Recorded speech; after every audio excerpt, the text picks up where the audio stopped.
Hey, Black family, how you doing today? Hotep.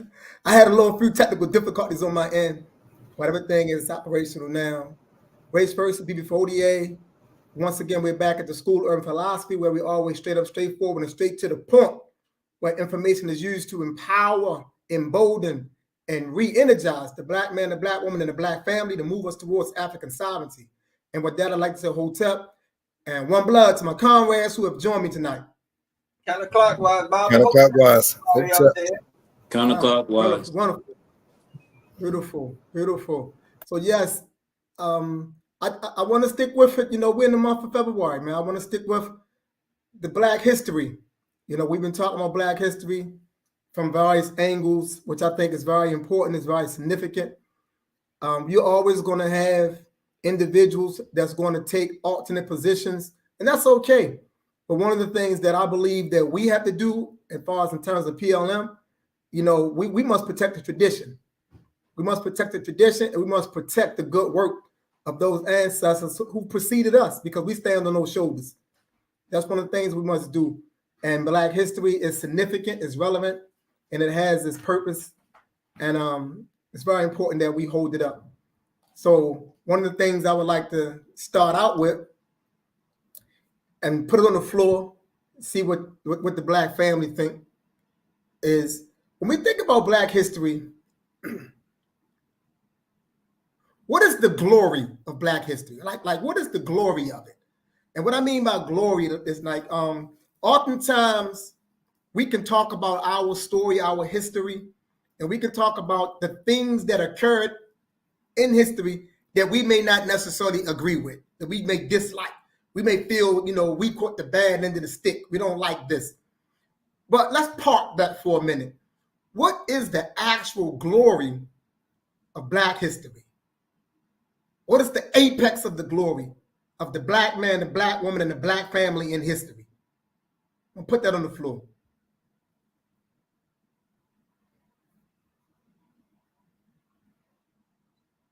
I ain't gonna be the first to answer, but I will say I do like that topic, though. I ain't gonna be the first to answer. Somebody go ahead and take that real quick. I'm gonna say what comes to mind with myself is talking about what's the glory of Black history is being able to understand the experiences of that which you're connected to, that at a time you weren't born physically, but affects you in your life today. See, we don't realize, a lot of our people don't understand the importance of history because they create that separation. It happened back then. But our history is a continuation of our legacy, of our journey. And the glory of it is that we always can go back and study these figures, our ancestors, and learn so much from them because of the documented accounts of the things that they've done. And that's what gives us depth as a people. Without our history, we have no depth. We have no roots. With those roots, we're able to connect the things that give us life, give us purpose, give us direction, and give us clarity. You know, every time I study somebody in our history, I'm inspired to elevate myself as a man in the present because of the greatness that I come from, that we come from. So I think that's basically, to me, that's the glory of it right there. You know, if we believe our enemy and what they project of our history, we'll be painted as inferior. We'll be painted as buffoon. We'll be painted as inferior. But when we truly study our authentic history, you know, we get people, I mean, that are Mansa Musa. You know, we get Hannibal. You know, we get Shaka Zulu. We get Akhenaten. We get all of these people from our history. We get a Queen Nzinga. We get all of these people from our history that speaks to the profoundness of our DNA. There's no distinction and no separation of us with our ancestors. And when we understand that history, that is when we're able to stand, I mean, on great shoulders. Ashe. Hotep, can I add something? Always. I think two things. I think the glory of our history speaks to our possibilities when we band together. Also, when race first is a priority, and what we can achieve when we are focused strictly on the development and advancement and the ultimate liberation of African people. I think if you study throughout history, before our contact with other people, we was at our heights, we was at our glory, what they define as our glory, our golden age, in a sense. I think we done so much better when we was a priority, when we was excluded other people in the equation. You know, so I think that's the one of the glories of our history, and also our ability to recover and continue to discover who we are. You know what I'm saying? And continue to climb mountains. You know what I'm saying? Break barriers. You know, and do things that in some people's mind is inconceivable or impossibility. You know, as we continuously, strive throughout time. You know what I'm saying? I think that's one of the things that stand out to me. Hotel. Okay, excellent point. Anyone want to build on to that? Yeah, I'll add something. Man, it's your time, man. Oh, you ready now, Baba Tommy? All right, that's cool. Yeah, we was the first people to do almost everything. You know, for a long time, we was the only people on the planet. So you can imagine that since we worked on a planet for so long, you know, going back at least 3 million years, we achieved a lot in that time period. And when we look at all the races, they're coming within the last few thousand years. So, you know, that right there is just really incomparable. And so when I look at the glory of our history, you know, we could look at the first people we was talking about last time. We was the first people to develop writing systems. A lot of people talk about how we have an oral tradition. That's true. But we was also the first writers. And not only was the first writers, the writing looked beautiful. The Medu Neter looked beautiful, you know. And that's what Arabic really imitates from. We think Arabic looks so beautiful. But if you look at it, have Medu Neter, and then it's another form that I forgot what they call it, but it's like a common form that's used in like the judges and the laws, and it looks something like Arabic. You can see where Arabic got its roots from, but it's like we developed beautiful languages all throughout the continent. In West Africa, you got I know we think they just symbols, but the Adinkra symbols, they call them symbols, but that's a language. That's a written language. And the Igbo people, they got Nsibidi. It looks something similar to the Adinkra symbols, but that's a written language. And you can find us doing this like wherever we was at in Africa. You know, the first people to start using electricity. Like these are facts. Like, you know, wasn't no dad one Benjamin Banner, whoever that white guy was with that frizzy head, it wasn't them. Like when we start looking at our ancestors, we could see that we was doing so much spectacular stuff by ourselves because that's just what we naturally did. You know, like in a lot of ways, we moved backwards coming here in America. But they've been able to manipulate us and make us think that we were some backwards people, you know, wearing skirts, living in huts and stuff like that. Okay, to somebody else's vantage point, that don't look right. But for what we was doing, we was making it work for us. In a lot of ways, we was extremely advanced. You know, they still can't figure out how we built the pyramids. They talking about some aliens came and did it. Man, come on, man. Like, our ancestors was geniuses. If you think there was aliens, that's a hell of a compliment to our ancestors. But it's like, you know, we can go several areas talking about, you know, the glory of Africa. You know, I think probably like 2 lives ago, you know, we spoke about a lot about, you know, the wars we engaged in. You know, but in addition to warring, you know, we was extremely peaceful people amongst ourselves. You know, we didn't really have this issue we got going on today with all this violence going on. You know, that's why we developed something like Ma'at. Like, we was extremely humane to each other, extremely developed, figuring out how to get water, flowing water into the land, you know, setting up irrigation canals and things like that, you know, being able to navigate the Nile River. Like, all that stuff is not easy. Being able to set up farm, we was the first farmers, you know, and that's why you get an Asar, because Asar was the deity that dealt with farming. But moving from a hunter and gatherer society to a farming society, that take a lot of effort. Manipulating fire, knowing how to store the food, knowing how to grow the crops, all that stuff take a lot of knowledge. And this is why when we come on a plantation, we was able to do these different things. It wasn't because white people was controlling us and we was just some weak people. They was stupid for real. They didn't really know how to do none of that stuff. And that's why when Emancipation Proclamation was over, a lot of them was suffering because they didn't have the knowledge. We was doing it for them and we had the knowledge. Therefore, when we wasn't on a plantation no more, a lot of them was suffering. You know, you had those people that was in the North that was already learning some other things. But at the end of the day, they really could not exist without us.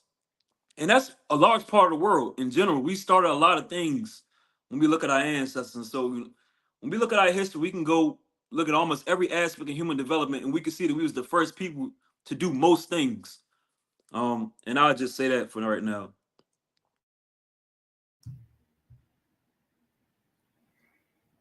So, y'all said some beautiful, wonderful things. So I threw that on the floor because I think it's important. I think it's important for us to, frame it that way. What is the glory of the history? But in my mind, when I thought about it, it became so. In terms of answering that question, what is the glory of African history? The glory of African history or Black history is the history itself. Black history attests to its own glory. The history is the glory. No matter where you start at within the history and how you view and look at the history is the glory. But once again, the history is always made in the present. So the glory stems from the quality and the competency of the people as they impose their will on their environment to bring their environment into some type of order so that they may prosper as a people. So the people are the glory because history can only be made by people. So the glory is in fact the people.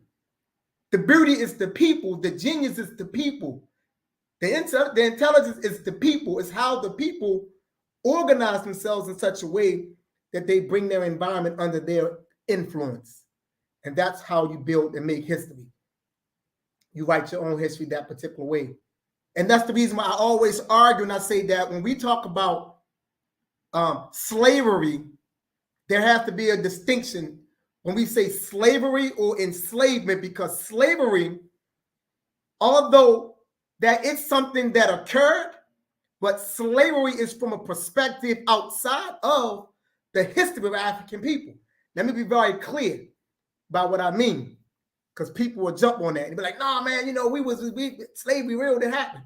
And I'm not saying that African people didn't experience a form of captivity. I'm not saying that. I'm saying the captivity that we experienced was rather enslavement because it was something that we never submitted to. See, slavery becomes a submission. It becomes a thing that you submit to and that you agree to. We've never agreed to it. So slavery is an act of European injection into what we define as being African history, whereas Black history is the resistance to their imposition. So the resistance to their imposition is what you might call the rebellions or the insurrections. That's the resistance to the imposition because they imposed themselves into African history or Black history. That imposition, it's no different than a virus entering the human body. It's foreign to the body. It doesn't belong there. It's foreign. It's not indigenous, and it has no natural connection to the body. It's an intrusion, and because it's an intrusion, it causes a disruption. So that's what happened when Europeans or white people rather, imposed into. Our reality and our responsibility is to eject it. We eject it by not accepting it, by not claiming it. We're not denying the fact that we experienced a type of captivity, which was enslavement. That's the reason why you get the ongoing resistance.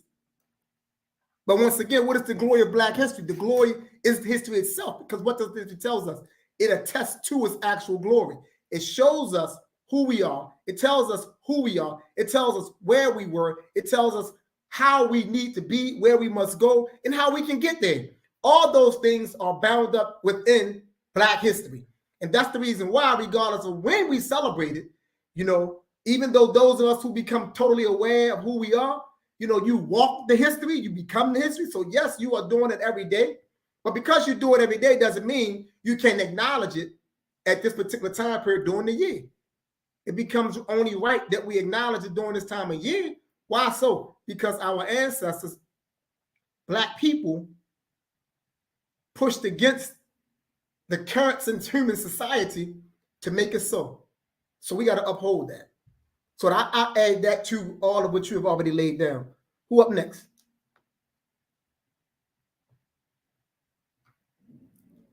Hotep Bob. For the point you had said, dealing with the resistance, right? I think that when we look at what our ancestors and what our people went through, I think that we only look at the westernized perception of our history. And by doing that, we do a disjustice in uplifting who we are as a people, right? And I think that's a grave mistake when studying Black history, when studying African history, right?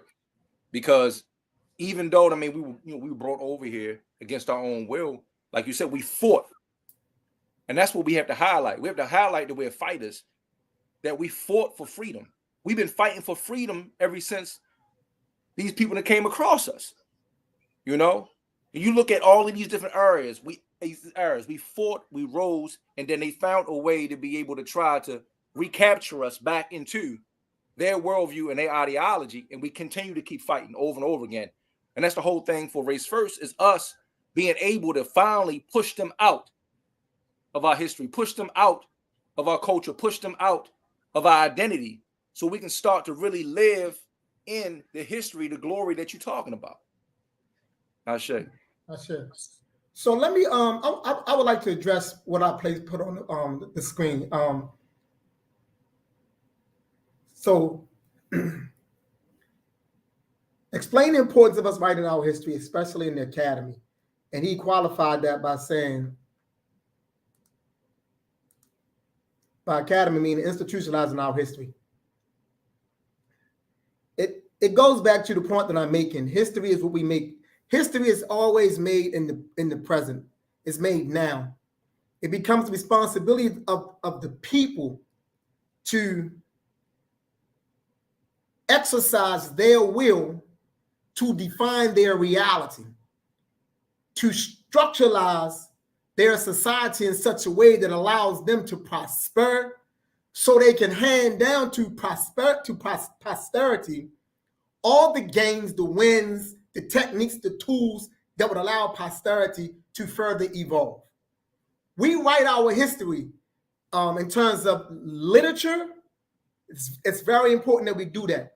In terms of capturing in all other forms of media, it's very important that we do that. We institutionalize it when we can centralize the knowledge and the information, and turn the knowledge and the information into such a process that allows us to move people from one position in life in terms of consciousness to another position in life in terms of consciousness.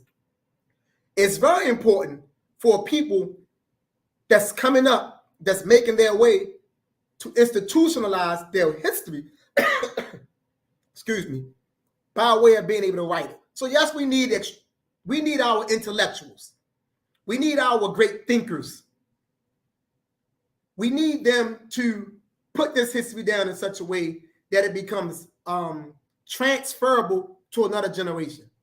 In addition to those intellectuals in the academy, we need those brothers and sisters who are also capable of doing so, that may not necessarily be in the formal academy, but are in fact within a form of an academy outside of the academy. Those brothers and sisters who have turned the struggle into an institution wherein they are learning and evolving and developing. The struggle itself becomes the primary institution that we evolve and we grow in. But by struggle, I don't necessarily mean us going up against anything. I mean struggle in the natural sense of what it means to struggle. To move against the resistance naturally within your environment, to exert mastery over that environment, to maximize your human growth and development as a people. And we're going to get those lessons to another generation only when we can begin to capture those lessons in the terms of the written form, in the terms of billboards, in the terms of movies, in terms of music. All of that is a form of how we're going to capture and write the history. We're going to write it in all those forms, and we're going to use those forms to transmit it to another generation. So writing is very important, but I want to be real clear. I don't believe that everybody is capable of writing. I believe some of us are capable of writing, and some of us are not capable of writing. I believe each of us have an area where we can maximize our own human potential and add on to the work that needs to be done. Some of us are going to be better speakers. Some of us are going to be better organizers. Some of us are going to be better fighters who are going to get out there and do some serious fighting. Some of us are going to be better at, raising money, fundraising. Some of us are going to be the writers. Some of us are going to be the speakers. Some of us are going to be the organizers. Some of us are going to be the educators. Some of us are going to be the ones who are going to facilitate wholeness. And for those who don't know what I mean, I choose not to use the word healing, so I'm saying wholeness. So those who are going to facilitate wholeness are going to bring us back into homeostasis. We're going to need those brothers and sisters as well. And all of that is a part of the history. That's how we make the history. And all of that can only be done in the present, in the now. Ashe. Yeah, I was just going to basically say that institutionalizing our history, it most definitely includes writing, but to even just look at it in another way, it's community building, it's nation building. Because when we're able to organize ourselves into a community and interlock with other like-minded communities and build a nation, that's how we get institutionalized. When we look at, like, for example, like a Carthage, Baba Disa mentioned General Hannibal. Looking at Carthage, they was a society that was created from a society that came from East Africa. But at the end of the day, they were able to be a great people because they organized themselves for power. Therefore, their history was a living history. Like Bob Imhotep was saying, like, what you see is what it is. When you looking at me, you see King Shaka. But that's because as an organization, we created ourselves to be able to embody our ancestors. And that's what our ancestors always did. So when you looked at a Carthage, you was looking all the way back to the very first ancestor in Africa. Because every time a tradition was passed on, something like shipbuilding. Because Carthage, they was known for being seafarers. From what I'm saying, they're a branch of, the Phoenicians. If that's not the correct term, forgive me, but they're connected to those people that really got commissioned from Kemet to go build that society in North Africa. They moved from Kemet, they're seafaring people, and they're actually right there on the water. So therefore, a trade like shipbuilding becomes very important to them, for them to be able to institutionalize their history. We got to know how to build ships. And all throughout Africa, you always had people, there were family traditions. You guys are going to be the people that create the calendar. You guys are going to be the farmers. You guys are going to be the people that do the clothing. You guys are going to be the royal family. You guys are going to be the people that's doing the security, or like Baba said, the fighting. And so we always had these different traditions that was passed down through lineages, and then the nation embodies the history. We become the history. The written portion is just to make sure that we have something written down. So when the people no longer have the correct story, we go back to the words. But naturally, the society is supposed to represent the history when you see it, and that's why so many of our people is caught up in this white society, because it's not necessarily that they're believing what white people say. White people are touching them in ways that don't even know they're getting touched. So when you cut on the TV, you get white history, even though you think you're just watching Love and Hip Hop. They're institutionalizing the oppression. So our ancestors, we institutionalize our sovereignty, we institutionalize our power. And when we understand the aspect of organizing, coming together, taking that part serious, then the institutionalizing of our works becomes natural.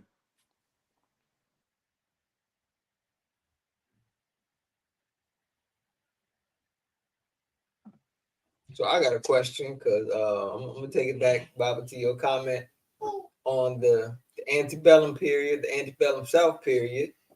That time period between 1492 to 1865, was that a time period of our glory, because we had instances of our innateness as African people rising up and resisting? Or is that outside of the aspect of our glory. Can you state that again, please? Sure. So the comment that you made earlier when you were talking about the era of slavery. So that time period between, let's say, 1492 to 1865, would that be a time period that you would consider a glory aspect of African history, if you're looking at it from the perspective of us being who we are as innate African people, being able to endure, resist, find creative ways to maintain families, institute rebellions and revolutions, or due to the ugliness of that time period, would you not consider that as a part of our glory? So to answer your question, so I'm gonna answer your question two ways because it was put how you presented it.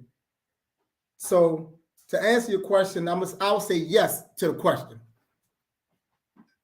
However, the point that I'm actually stressing is that the glory is the totality of African history.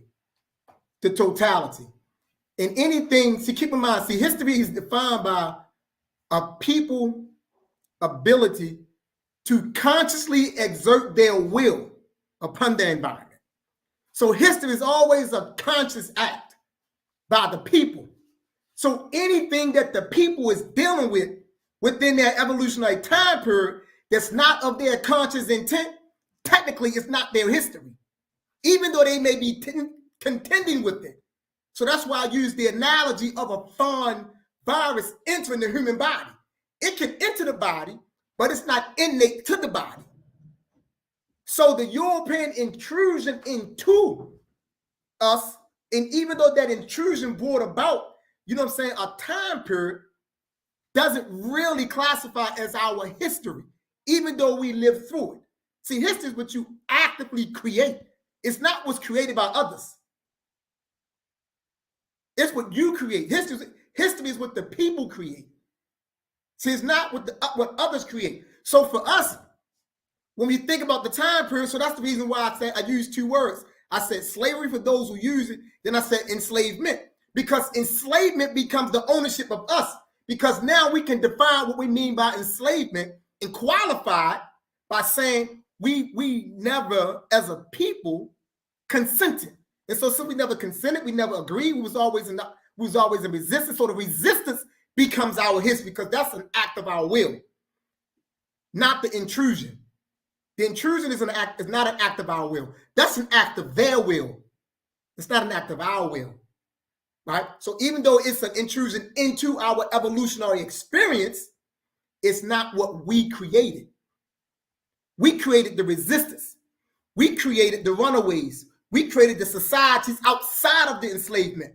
Those were active things, right? That becomes, it's complex for those who might be trying to understand what I'm saying, outside of us. But that's what we got to understand. History is a conscious effort of a people to exert themselves on their environment. History is what people create. It's not what's created for them. Yeah, I appreciate the clarity. I know a while back I saw, I think the Bible's name is Hakeem I'm not messing his name up. Hakeem Matabuti. Yes, and the first time I end up hearing that aspect of slavery, not being our history, I was a bit confused on it. And for me, I didn't quite understand it, because I definitely saw it as a part of our history. And to hear that elaboration and explanation tonight, I believe that it created a lot of great clarity. So yes. Thank you for that clarity.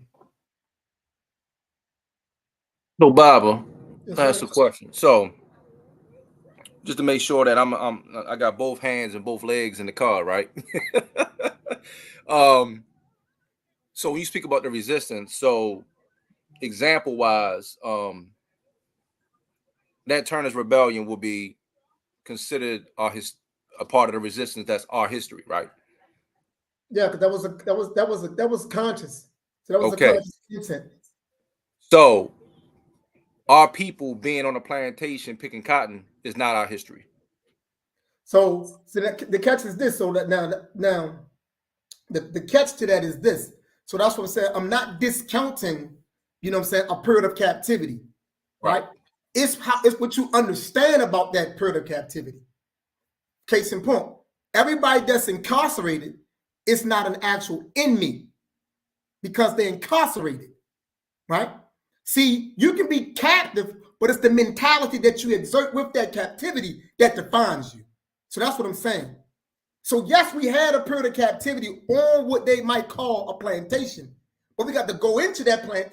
We got to go into it and study the minds of the people. The people had a mentality of resistance, right? So they had a mentality of resistance in terms of breaking the tools, walking slow to get out there on the field, right? They was defining their reality, although they was in a form of captivity. So is that what we look? Is that what we look at? And is that which we say that's us? You know, it's not just the fact that with the Europeans, you know what I'm saying, done and exerted and pushed in. So that's most what I'm saying. It's like I'm saying that the things that we actively done in our effort to push and move ourselves forward, that becomes the history. That's most what I'm saying.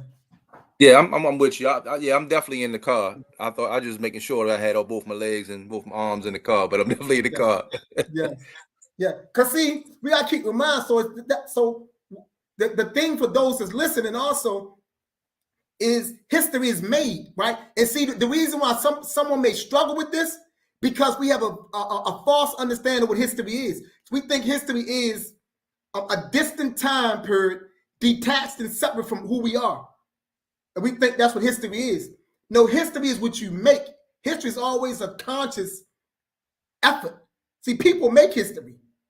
You know, case in point, when you sit around and you talking about the brother, I forget the brother's name, but all the things that's in our houses that was created by black people, right?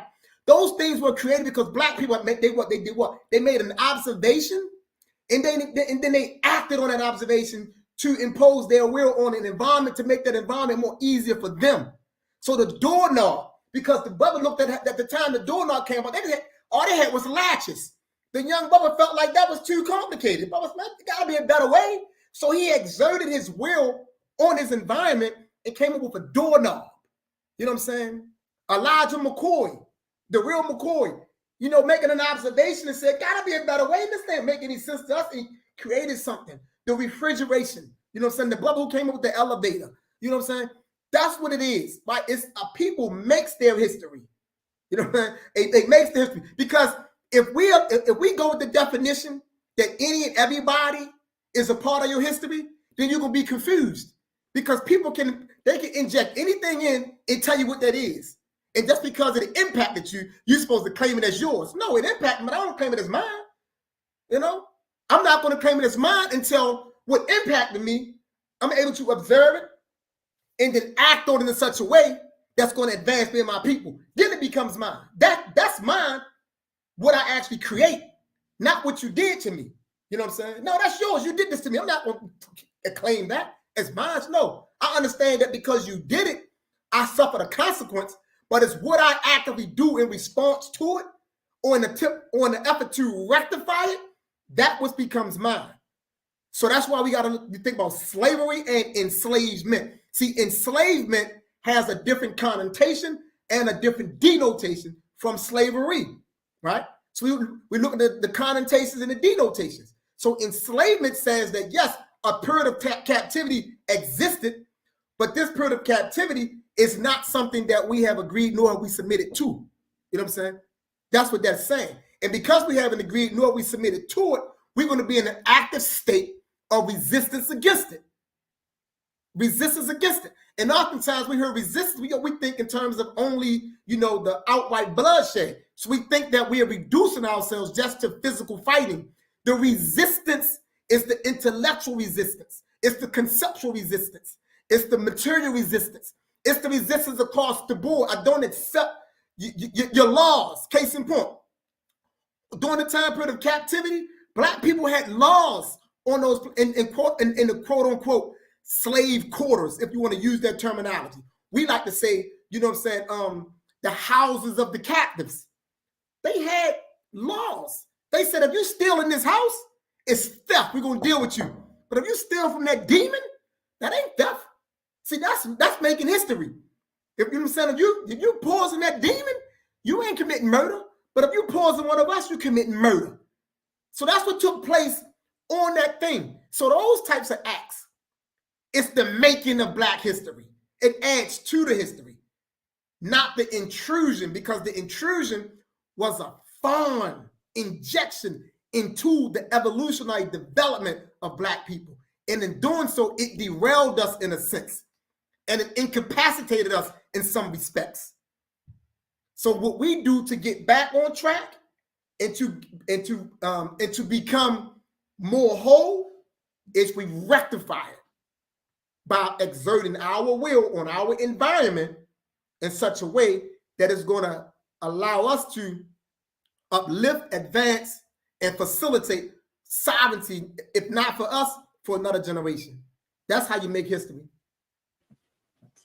Ashe. And Hotep Janaki, yes, it actually does have a lot to do with the level of awareness. And I actually have a challenge. I have a challenge for everybody that's on this live listening tonight.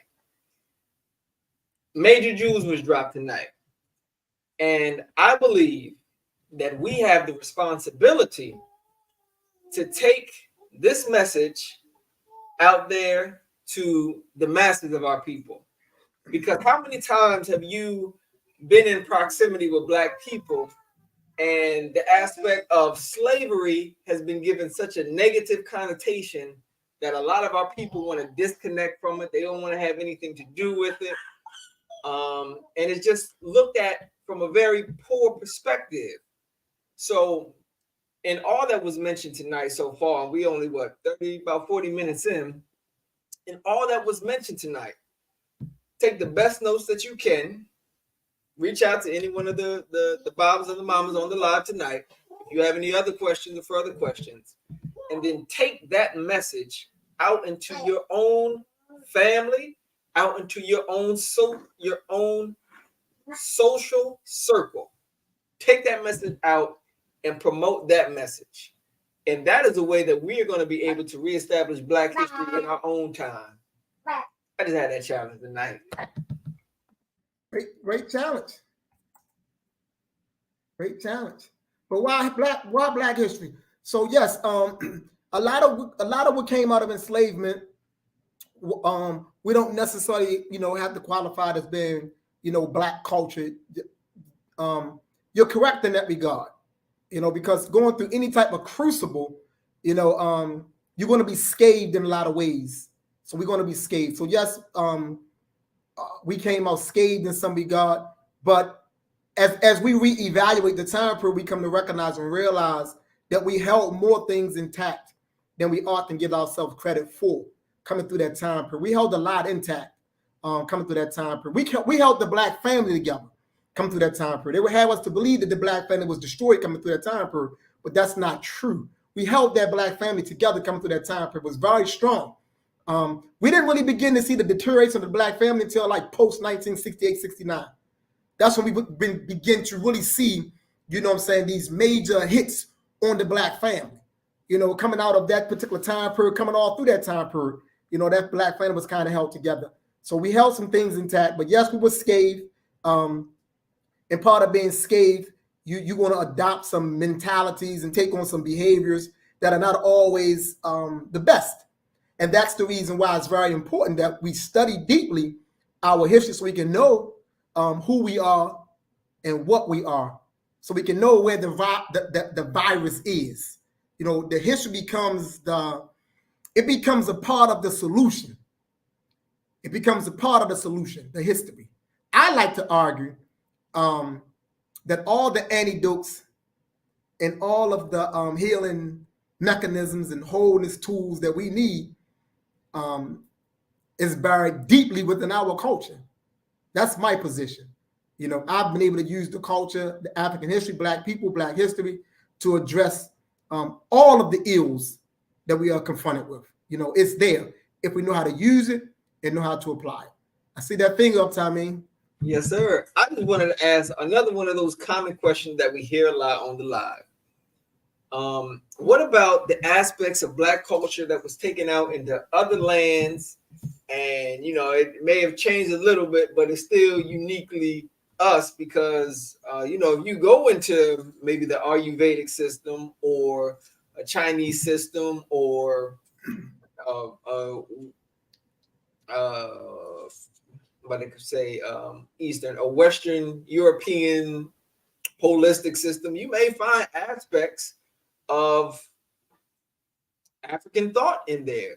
So how do you address that? What would you say to that? So since about 30 years in, oftentimes when I answer that question, I'll answer like this. Knowledge can be found almost anywhere if you're looking for it. Right? So I'm not going to say that Black people, African people have a monopoly on knowledge. Right? Now, this is the catch right here. People should derive their base knowledge, their core knowledge from themselves. Their base knowledge and their core knowledge should be derived from themselves because that's what grounds you. To a large extent, we are having problems in our family, within our communities, because we do have a lot of people that have a lot of knowledge and a lot of information that's derived from those other systems. And because they got it from those other systems, it keeps us from coming together. We're more confused than ever because of that. Right? Because we don't know that the knowledge is grafted knowledge, and it's not as potent as it is in Africa. I argue that all that you need is in your own culture. That's what I argue, and I maintain that. All that you need is in your culture. So people might say stuff like, well, you know, I like to study the Eastern stuff, man. You know, I'm into the Eastern philosophy, you know, and I might say, you know, do you know why you're in the Eastern philosophy? I just like that stuff. You know, so what other stuff have you studied in comparison to the Eastern philosophy that make you like the Eastern philosophy? I don't know, man. I just like their stuff. So you haven't even studied your own stuff and like somebody else's stuff. Like, and we don't even hear the insanity in the things that we say, right? We don't even hear it say. I say now, give yourself a chance, right? Go and study your own stuff. Give your own stuff at least 5 years. And I can guarantee you won't be so entrenched and so intrigued and so fascinated by stuff that belongs to other people. Because some of the most beautiful and most profound knowledge, wisdom, and information that I've found on this planet Earth, and I've been through almost all those systems, Taoism, the Bhagavad Gita, Buddhism, I've been through it all. Nation of Islam, Sunni Islam, Moor Science Temple, you name them. I'm Christian, Jehovah's Witness. I've been through all the schools of thoughts. None of it is as profound as African thought. None of it. And how can I say that? And why do I say that? Because African thought is the foundation to the world. That's why. Everything that you know of in existence is predicated upon African thought and African philosophy. You name it. You get into any other system and you go deep enough into that system, you dive deep enough into it, you're going to end up in Africa anyway. If you keep digging and you're in a true search, you're going to pop up in Africa and say, but dang, I wasn't trying to come here. I was just trying to go deep into the Eastern stuff. But you're going to pop up here anyway. Right? So I say it that way because I want us to be real clear about that position. You know, I know we don't have a monopoly, but I believe that people have an obligation to first give themselves a chance. That's why my beef is always with the fact that African people may say, well, they might say, well, I'm a Muslim, or they may say I'm Christian, they may say I'm a Jew or Buddha, and things of nature. In most cases, you know, people, we carry these titles and these belief systems, but we never even had an opportunity to know our own. I think it's unfair. You know, I think that's truly unfair, and I think we've been, you know, mishandled with that. Most of us haven't even had an opportunity to know our own stuff before we come to learn other people's stuff. And it play a big part in the confusion that's going on, because when you get into thought systems, you start talking and you realize that you're not saying the same things. Like a person might hear me say, I don't believe in God. They said, well, you're an atheist, Bible and hotel. Listen, an atheist by whose standard? Like, who definition are you using to classify me as an atheist? I don't even subscribe to their worldview. So how are you going to use anything in their worldview to define who I am? How can you do that? You know what I'm saying? I'm outside their worldview. So none of their terms apply to me. But I do not believe in God. But I believe in Olodumare. I believe in Chukwu. I believe in Ptah. I believe in Amma. And I don't believe Amma, Ra, Chukwu, and Olodumare is the same as the European God. I don't believe that. Right? If I was to believe they're the same as the European God, because the European prayed to his God every time he came and raped and robbed and steal and killed us. Every time he came. The Ku Klux Klans was what? They was Christian through and throughout. They believed in that God. So if I believe that Olodumare and Chukwu is the same as that God, then we believe in a hypocritical God. Huh? It doesn't make any sense. It doesn't make any sense. All people believe in a deity superior to themselves that reflect themselves. First and foremost. So no, I do not believe in their God. I can care less about their God. But I believe in everything that our ancestors gave us that's good for us.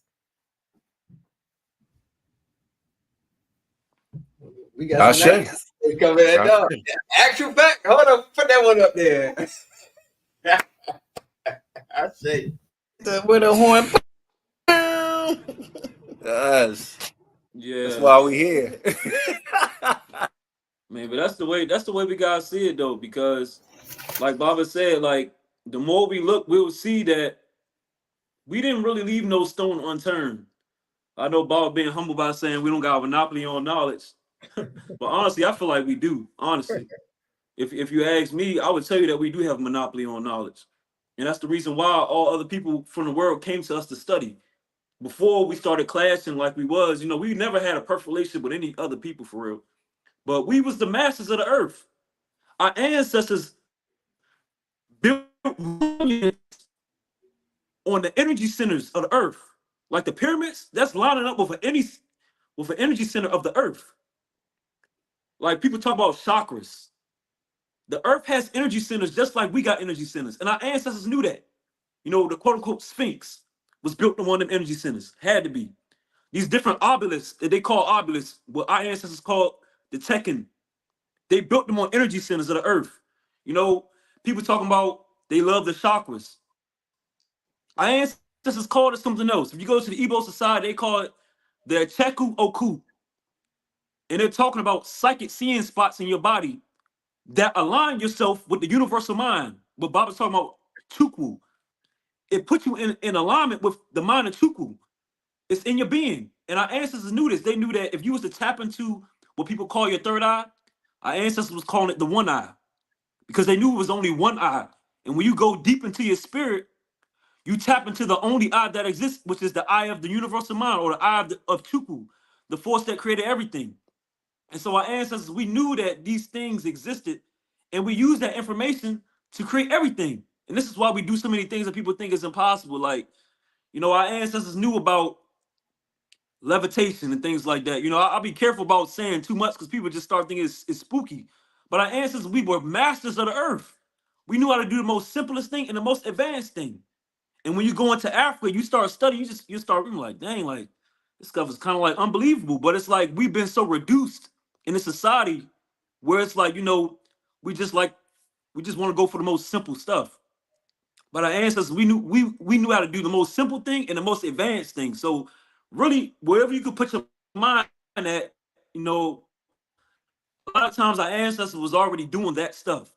And so for people that think, you got to go to these other places to get knowledge that you think we don't got, I think that just means that you got to double check in Africa. Because Africa is a huge continent, a long history, and our ancestors was extremely thorough. Extremely thorough. If we had a basic society, it's because we wanted to be basic. Like it was a Dogon priest. He was talking about how they built the society more simpler because Kemet was attracting too much attention. And they wanted to become something like a Wakanda where like hidden in plain sight.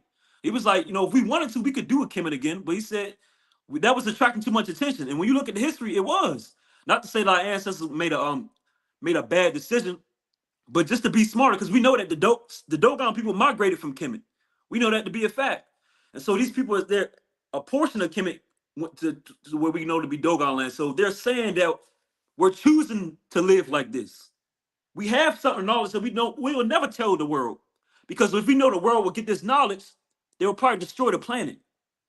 And that's why one of the Igbo proverbs, it says that what saves can kill and what kill can save.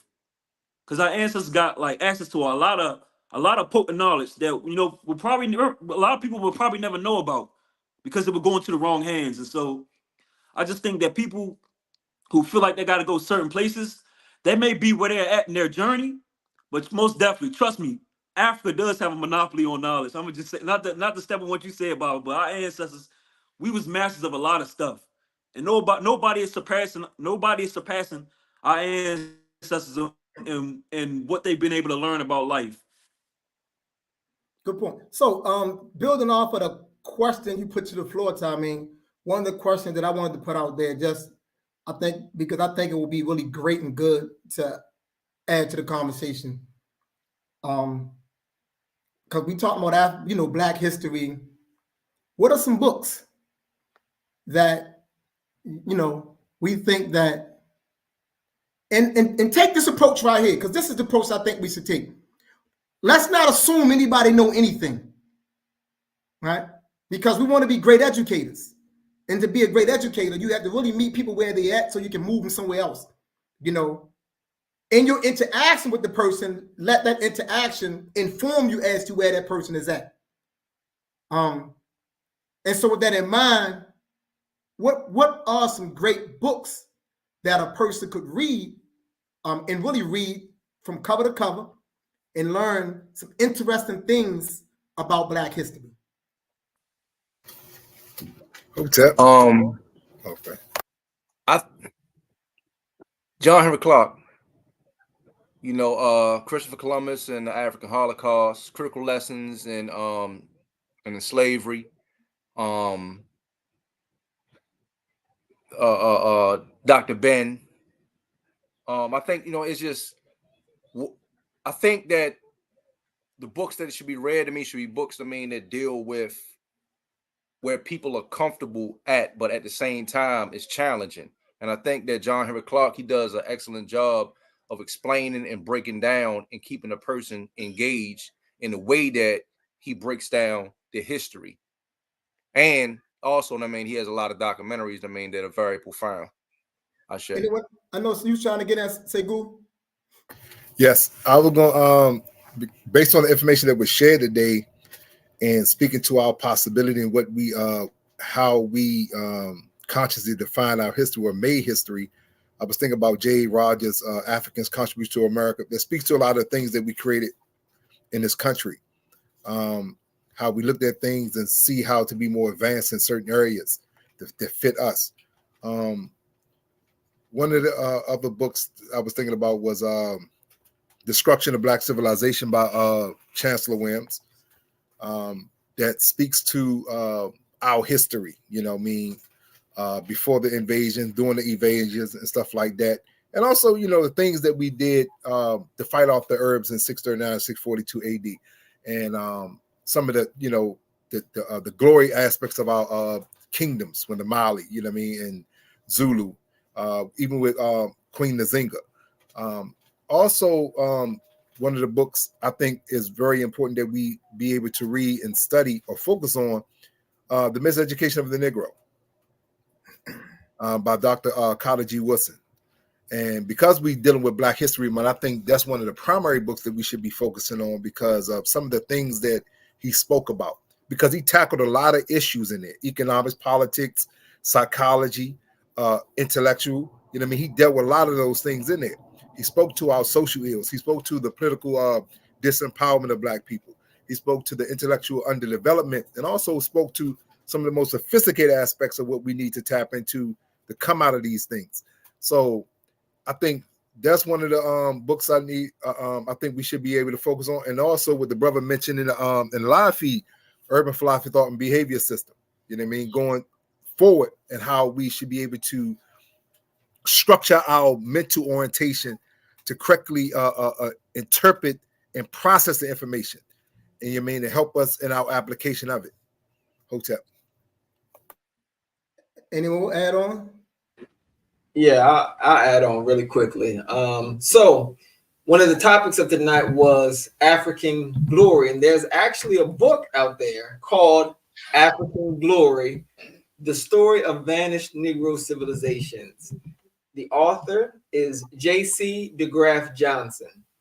I like that book because he goes through pretty much the time period of Africa from Kemet to the nations in West Africa, Central Africa, and he does a really good job explaining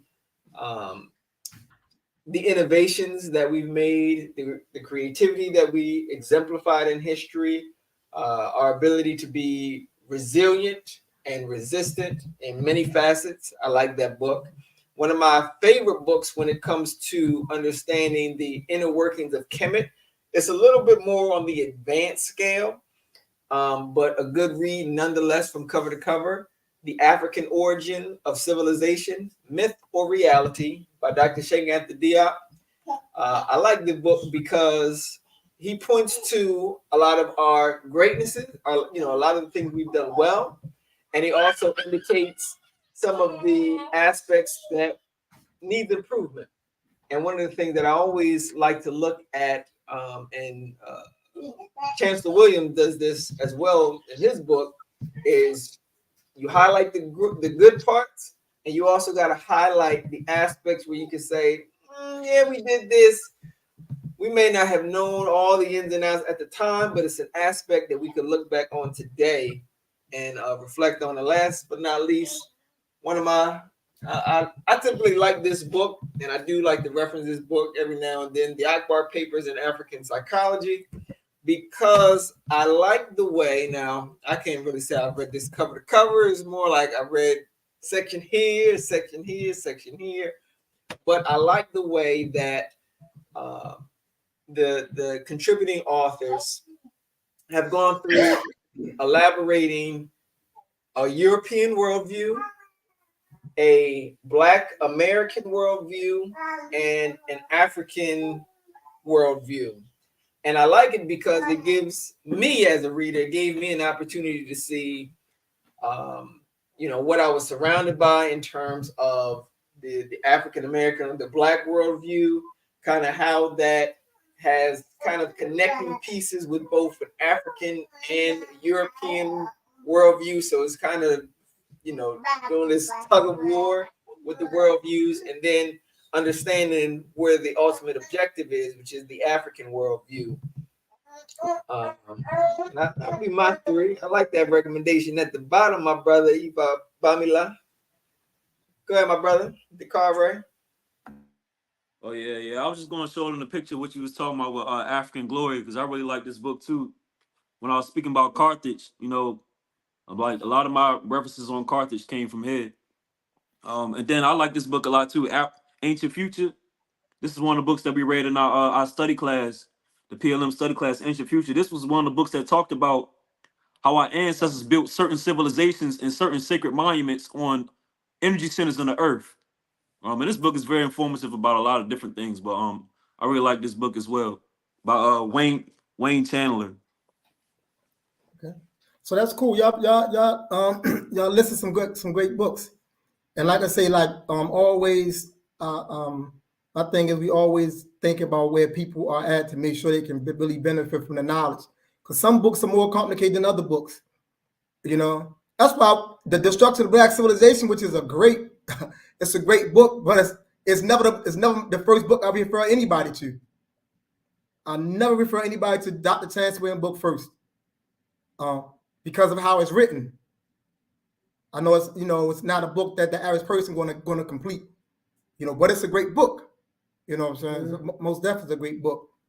And I think that another thing with suggesting books to people, I think that we should always have, especially if a person if we know we got someone that's really receptive, that's trying to learn, we should always have a 5-book reference for them. It should always be a 5-book reference, and each book should build on it. Because people need a foundation. And like when you get knowledge, you got to build that. So we should always have a 5-book recommendation, but never just 5 loose books. A 5-book recommendation that's going to do this for the person. Right? And we talk about, like those particular books, The Destruction of Black Civilization. Somebody said Take on the Job, which is African Origins of Civilization, Myth of Reality. The other book that got to be in there is John G. Jackson, Introduction to African Civilization. Those 3 books, in conjunction with When We Ruled, are 4 books that can be read together, back to back. Right? You read those 4 books back to back. That person going to emerge better informed about who we were and what we did. So I always have a 5-book recommendation for people or person, because we want to build, like, everything that we do, we want it to be beneficial and we want it to be useful. So having said that, we are at 10:01. By way to get up out of here, we want to give thanks and honor and praise to all our brothers and sisters who was able to join us tonight. We appreciate your comments. If you have not already shared this video, please share it. If you haven't liked it, please like it. If you have not subscribed to this channel, please subscribe to the channel. Let's build the channel up. We need your assistance to help us to do that so we can get this content out. Our content is content that our people need to be exposed to. And we need all of us to play a part in that. We're asking all of you who are tuning in. Some of you are regulars. Some of you tune in on a regular basis to be with us, to spend this time with us. We appreciate that.